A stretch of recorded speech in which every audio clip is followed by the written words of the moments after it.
चीन से कोविड-19 की परेशान कुन खबरों और अमेरिका में नए केसेस के मद्देनज़र वजारत सेहत ने तमाम रियासतों को मकतूब तहरीर करते हुए कहा कि जापान, कोरिया, ब्राज़ील में कोविड के मामले बढ़ते जा रहे हैं, इसलिए हमें चौकसी इख्तियार करते हुए तमाम तर एहतियाती तदाबीर शुरू करनी चाहिए।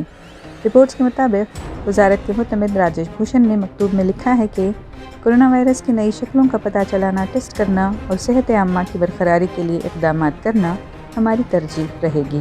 जनरल फिजिशियन हूँ और डायबिटोलॉजिस्ट हूँ बैंगलोर से। अभी कोविड का सर्ज हुआ है चाइना में, जहाँ पे हॉस्पिटल जो हमें पहले हुआ था लास्ट सेकेंड वेव में, बिल्कुल वैसे ही रिपीट हो रहा है, जहाँ पे हॉस्पिटल्स की मतलब डर्थ हो रही है, ज़्यादा बेड्स नहीं है, पेशेंट्स वेंटिलेटर पे जा रहे हैं। ये पॉसिबल हो सकता है कि एक ओमाइक्रॉन का सर्ज हो, लेकिन वेरिएंट अभी पता नहीं लगा है। सेंटर ने अभी कहा है कि मास्क पहना करें क्राउडेड एरिया में, तो डेफिनेटली मैं यही कहूँगी कि प्लीज़ जहाँ भी आप जाएँ मास्क पहन के जाएँ।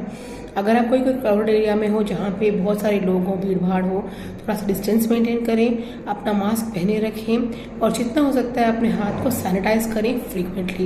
ये ज़रूरी नहीं है कि आप जैसे ना हाथ ऐसे पानी से धो लिया और उन्हें आपने कहा कि हो गया, ऐसा नहीं होता है। जो आपको स्टेप सिखाए गए थे during the first day of Covid, आप इसी तरह हैंड को बार बार सैनिटाइज कीजिएगा। अपनी सेहत का ख़ास ख्याल रखिए। अगर किसी को डायबिटीज़ और बीपी है, मेक श्योर कि वो कंट्रोल में रहे, ताकि सर्ज के दौरान आपका शुगर वगैरह फ्लक्चुएट ना हो।